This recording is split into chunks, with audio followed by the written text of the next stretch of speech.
Hello student, welcome to TSAT student. Last previous video में हमने जो रेवेन्यू रिसिप्ट्स और कैपिटल रिसिप्ट्स का कंप्लीट डिफरेंस कर लिया था, कंप्लीट कर लिया है उनको कि क्या क्या कंपोनेंट्स होते हैं।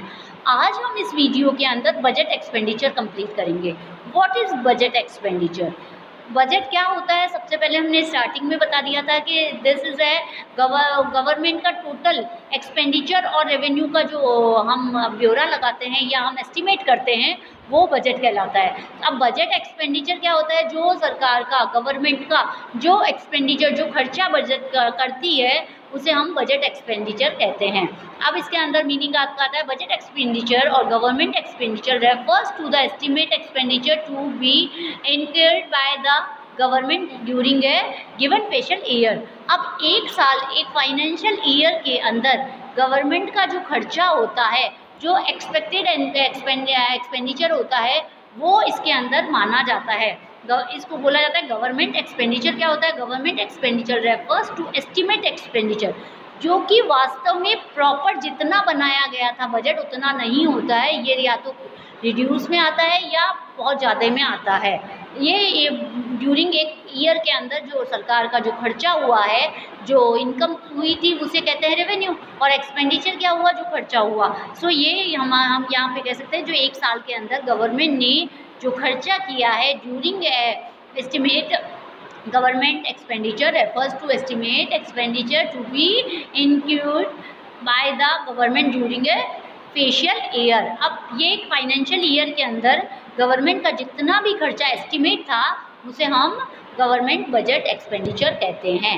इसके अंदर आपको ये बताया गया है next classification of government expenditure. अब कंपोनेंट कौन कौन से होते हैं इसके?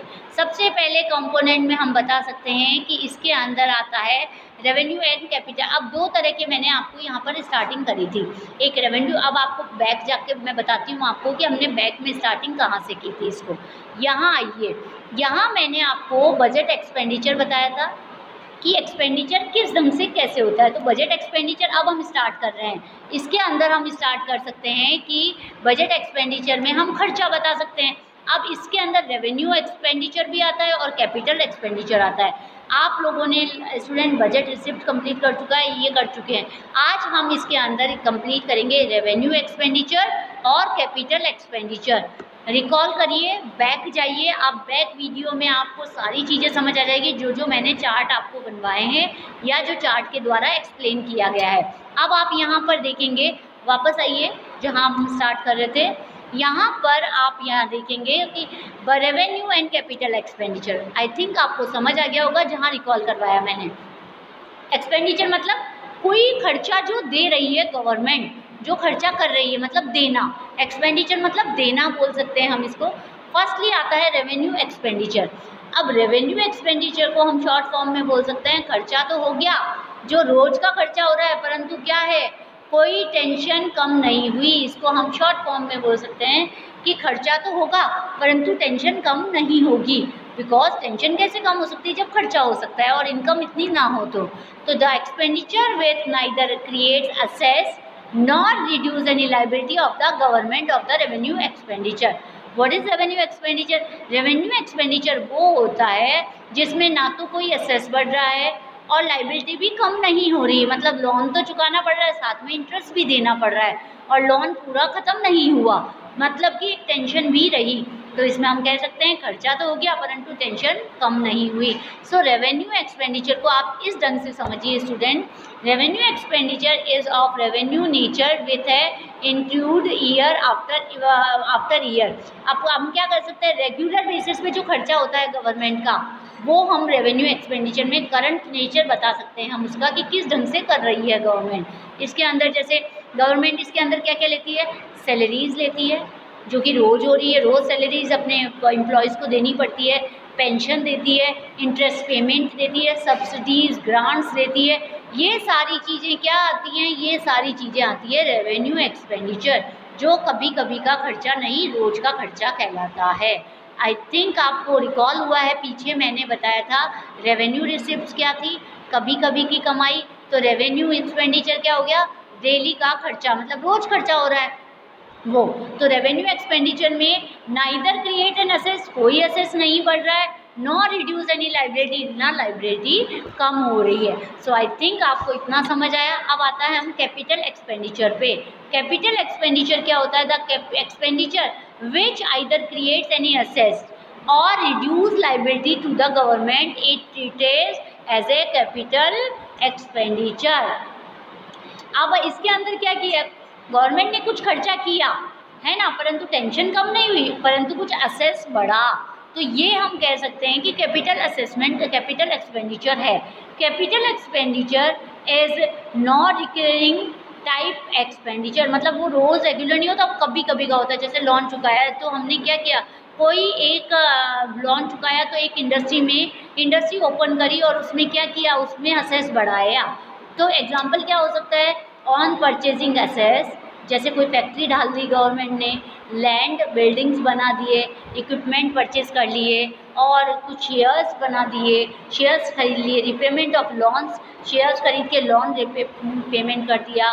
तो कंस्ट्रक्शन ऑफ रोड और फ्लाईओवर, ये सारी चीज़ें किसके अंदर आती है? ये सारी आती है कैपिटल एक्सपेंडिचर। इसमें बोला गया है कि खर्चा तो किया परंतु कुछ असेस बनाया और टेंशन थोड़ी कम हुई। तो ये क्या कहलाता है? कैपिटल एक्सपेंडिचर क्या बताता है? Either creates an asset and reduce a liability, assess भी बढ़ा और लाइबिलिटी भी कम हुई परंतु प्रॉपर पूरी नहीं हुई।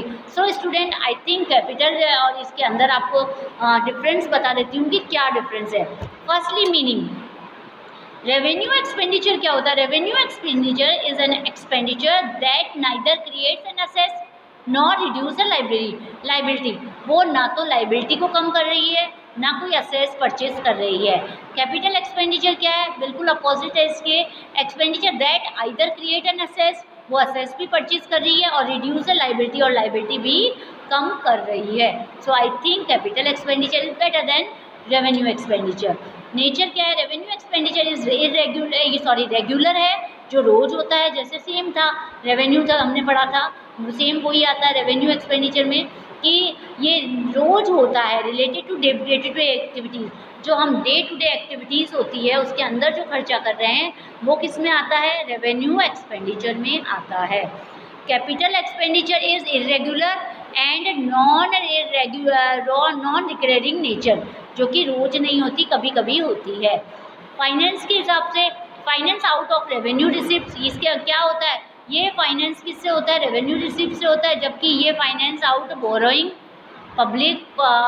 From the public and government, ये बोरो करके अपना खर्चे को पूरा करते हैं।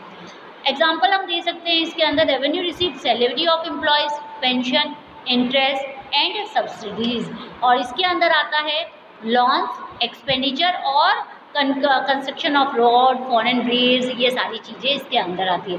सो आई थिंक स्टूडेंट, आपको रेवेन्यू एक्सपेंडिचर, कैपिटल एक्सपेंडिचर का full meaning and difference I think आपको समझ आ गया होगा। अब आपको यहाँ पर आप देखेंगे एक चार्ट के थ्रू मैं आपको एक्सप्लेन करती हूँ। रेवेन्यू रिसिप्ट, कैपिटल रिसिप्ट सबको लेते हैं यहाँ पे हम। रेवेन्यू रिसिप्ट्स क्या होता है? असेस भी बढ़ते नहीं है, लाइबिलिटीज़ भी कम नहीं होती है, जबकि यहाँ आप देखेंगे ना लाइबिलिटी कम हो रही है ना असेस कम हो रहा है, असेस बढ़ रहा है। सो रेवेन्यू रिसिप्ट्स में डेली का होता है, इसलिए ये हमारे लिए यूज़फुल नहीं आ पा रहा है। और रेवेन्यू एक्सपेंडिचर भी क्या होता है? सेम, जब ना तो असेस बढ़ रहा है ना लाइबिलिटी कम हो रही है। रेवेन्यू एक्सपेंडिचर में भी ना रिसिप्ट एसेस बढ़ रहा है ना लाइबिलिटी कम हो रही है। इसके अलावा अब आप आते हैं कैपिटल में। कैपिटल में रिसिप्ट क्या होती है? इसके अंदर असेस नहीं बढ़ता परंतु लाइबिलिटीज़ बढ़ जाती है, और कैपिटल एक्सपेंडिचर के अंदर असेस भी बढ़ता है परंतु लाइबिलिटीज़ कम हो जाती है। तो सबसे ज़्यादा अच्छा हमारा एरिया में हम कैपिटल एक्सपेंडिचर का बता सकते हैं। सो आई थिंक आपको ये चैप्टर इतना कंप्लीट समझ आ चुका है। आगे नेक्स्ट वीडियो के अंदर हम टाइप्स ऑफ बजट कंप्लीट करेंगे। How many types of budget and what's the effect on our daily life economy. So complete it. Thank you.